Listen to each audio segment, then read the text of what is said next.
தமிழ்நாட்டின் 9 மாவட்டங்களில் அடுத்த 3 மணி நேரத்திற்கு இடி மின்னலுடன் கூடிய லேசானது முதல் மிதமான மழைக்கு வாய்ப்பிருப்பதாக சென்னை வானிலை ஆய்வு மையம் தெரிவித்திருக்கிறது. மேலும் இது தொடர்பான கூடுதல் விவரங்களை எமது செய்தியாளர் லோகநாதன் வழங்கிட கேட்கலாம். லோகநாதன், வணக்கம். தமிழகத்தின் எந்தெந்த மாவட்டங்களில் மழைக்கு இன்றைய தினம் வாய்ப்பு இருக்கிறது? குறிப்பாக அந்த மழையானது நீடிக்க வாய்ப்பு இருக்கா? முழு விவரங்கள் லோகநாதன். தமிழகத்துல அடுத்த 3 தினங்களுக்கு கனமழை பெய்ய மிக கனமழை பெய்ய வாய்ப்பு இருப்பதாக வானிலை ஆய்வு மையம் தகவல் தெரிவித்தது. குறிப்பாக 20ஆம் தேதி ரெட் அலர்ட் விடப்பட்டிருக்கிறது. 21ஆம் தேதி ஆரஞ்சு நிற எச்சரிக்கையும் விடப்பட்டிருக்கிறது.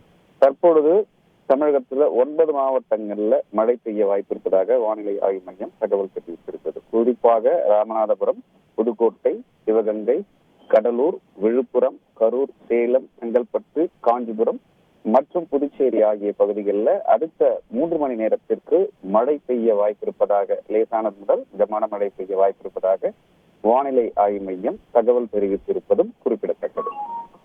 தகவல்களுக்கு நன்றி லோகநாதன்.